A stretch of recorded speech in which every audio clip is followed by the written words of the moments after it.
Are listening to Behnaz Achgar, and it's my favourite time of the week. Is when we head into our virtual kitchen for this week's midweek menu. And with me this week to whip up some delicious recipes for us is the owner of SIed Cookery School and Cafe in Carmarthen. It's the lovely Lisa Fearn.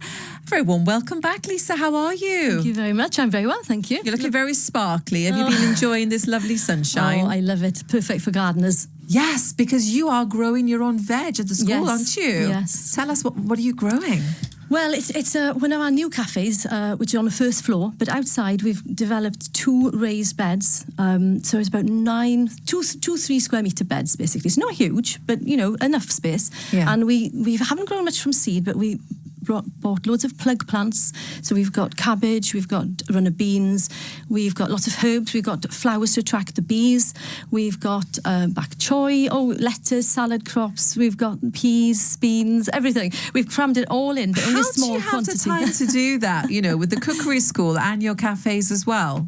Well, there's an easy solution to that, you see. You run a cookery school workshop and then you get all the kids to help. So they all came out. So I had about 10 children aged between about 8 and 10. They all came out and they love gardening. They love gardening, they love cooking, because they don't see it as a chore. They just love making a mess in somebody else's land, basically. I only find gardening or cooking a chore when I'm having to do it after a full day's work. You know, on the weekend, it's so nice, isn't it, to go in the garden and take your sweet time with what you're doing, or take your sweet time when you're cooking. But with our busy lifestyles, it feels a bit more chorey, doesn't it? Yeah, definitely. So what else have you been up to this summer? What else have I been doing? Well, I've got my own garden at home, of course, and it's one of those things. I mean, you want the good weather because it's nice and it's, you know, it's like being on holiday all year round, isn't it? Yeah. But also then comes the watering duties and there's weeding and cutting back. But we've also had some renovations done at the house, so there's a lot of that going on. And so yes, it's you know, my daughter's expecting a baby in October, so we're gearing up. Well, she's the manager at the shop, so I'm gearing up a simpler system in order to run the workshops and the cafes in her absence. So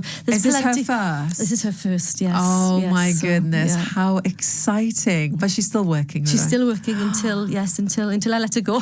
Oh, until the day before she's still there. Lisa's like, come on, you get. She's like me; she'll just want to keep going. I worked, I think, till the week before, and I had to go because I came to my due date. I happened to be late by a week anyway, but I felt fine. But I wasn't doing anything physically. I'm sitting here, although being physical is a good thing, isn't it? Well, it is. Yes, apparently. Yes. So you've got some lovely summer-ready recipes for us to try. I'm having a barbecue tomorrow night. Lovely. I could do with some inspiration. What are you making for us? Yeah, well, I've got a recipe for some Welsh lamb koftas, and they are a favourite of mine. I love eating outside. I can't say I always cook outside, but these are great because, like most barbecue food, and this is what we forget sometimes, you can do it indoors and just pop it on the barbecue at the end to sort of char it up a little bit, make it look a bit more authentic. But the hard work and the risk element, because you're guaranteed to cook it through if you've put it in the oven for the right amount of time, that's eliminated. So these are great because they can be done in or out, you know, it doesn't matter. But what I basically, you need about 500 grams of good Welsh lamb, I would say. However, it does come at a cost. We're talking about £22 a kilo compared to maybe £5 a kilo for the equivalent in pork or something like that. But to go and buy a kofta, out in a restaurant, it would be £15 per person. I mean, how much is that's probably going to feed 4 people? Yes, is it? Yes, or easily. Yeah. And also, you can mix cheaper meats in, like pork. So you know, it doesn't have to be 100. Yeah, 50-50. It doesn't have to be 100% lamb, but it is really delicious if it is. And then you want to add a finely chopped onion, but I've come up with, well, I don't know whether I came up with it, but I discovered a fantastic way. If you don't have a food processor and you want really finely minced or diced onion, peel it whole. Yeah. Take the root and shoot off, get a grater out and just grate it. And it comes out like the most beautiful, not pulp exactly like you can get in a food processor, but a very finely minced onion, which is perfect then for combining with your meat. Okay. So that is a great tip. My eyes would be streaming if I was to do that. Head back, arms at full length. Sounds great. And then what else do you need? And then obviously you need to season that with, or flavour it, I should say, with garlic. So you can either use the pre-shop bought one, which is either the minced or the puree, or use fresh garlic. Again, you can either grate it or mince it with a knife. And then you want to bind this all together and keep the moisture in the meat and make it a nicer texture, I feel. So bread breadcrumbs to the rescue. So either homemade breadcrumbs, keep your stale bread, keep rubbing it together and freeze it in the freezer for the sort of event or for stuffings on a Sunday. And so you want about 100 grams or a cupful of breadcrumbs. Mix that in, and the best way of mixing, of course, is with your hands, because you can really squidge it through your fingers and get it all mixed in really nicely. And then I'd go in with 2 teaspoonfuls of cumin, which is absolutely delicious. Looks like a lot, but you do really need it. And coriander if you like it, but if not, you can leave the coriander out. I like fresh, but if you don't have it, you can go ground, that's fine. Okay. And then maybe a teaspoonful of oregano, a few herbs, and then some paprika. And if you really like a bit of heat, you could add a little tip of a spoonful of chilli as well. And then you just bind it together, bring it together, mush it together, and make a nice big thick sausage, which you can either put in the oven in some tin foil and slice it for your barbecue, or put it on the barbecue to finish off, or you can make them into individual little koftas on a skewer and pop them on the barbecue and just keep turning them, just to brown the outside. The most important thing is the core temperature. It's worth spending the £10 on a thermometer, and make sure it's 75 degrees on the inside before you tuck in. Yeah, then be nice and safe. That sounds delicious. Thank you very much. There is still one more recipe to come. We've got ice cream in honour of National Ice Cream Day next week. But before that, you might be heading to Stevie Wonder tonight. So I thought, Stevie Wonder on BBC Radio Wales. You are listening to Behnaz Achgar, and we are in the Midweek Menu Kitchen. Today, Lisa Fearn is with me, and we've already had a lovely recipe shared with us of the lamb kofta kebabs, which you can make indoors if you don't have a barbecue, or if you fancy that charcoal flavour, you can take it outside as well. If you want to check out that recipe, all you have to do is go to your search engine and search for BBC Radio Wales Midweek Menu. BBC Radio Wales Midweek Menu, where you'll be able to get that recipe. Plus, it is National Ice Cream Day next week. I've never made ice cream. I'd like to have a go.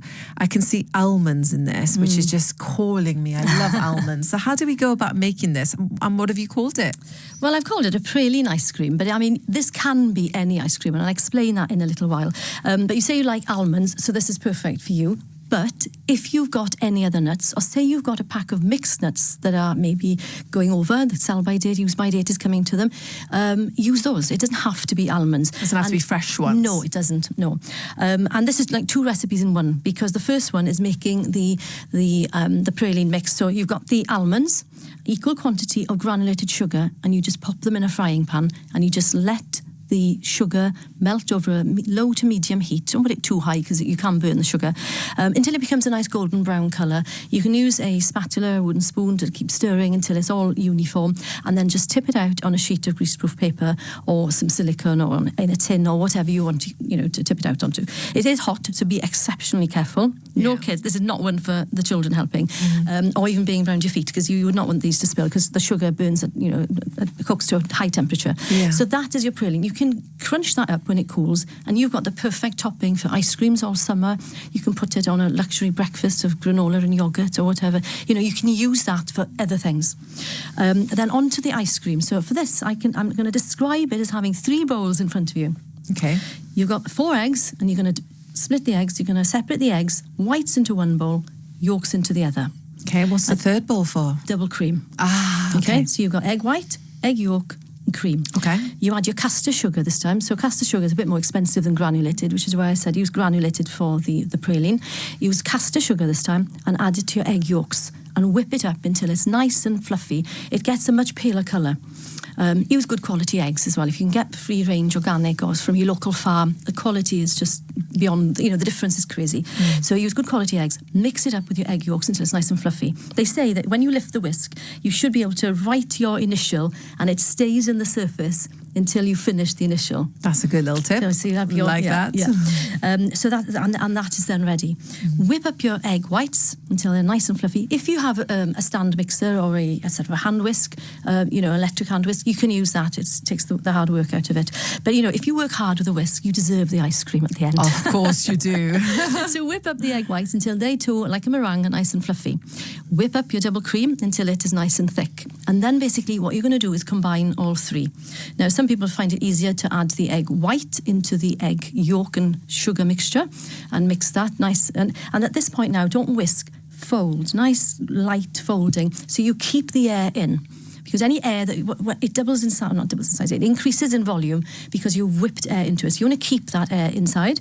So fold it gently, and that's why they say also to use a metal spoon. It cuts through the mixture, whereas a wooden spoon being mine is plastic at the top. Plastic would be fine, okay. But you want something that cuts through it. Whereas a wooden spoon has a bit of friction. Because of the nature, the texture of the wood, it doesn't go slide through so easily. I know the secrets of the cookery school here. I love it.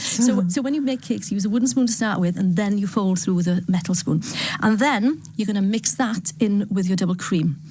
Usually it's easier to put a little bit of the egg into the double cream, and then you put the rest of the cream back in with the egg. However you find easiest, but again, folding to keep the air in. And then you're just going to add the praline, as much of it as you want, on top, and just stir it through. And that is your praline ice cream. Pop it in a tub and a tray, pop it in the freezer, obviously, and it does help if you give it a little stir halfway through.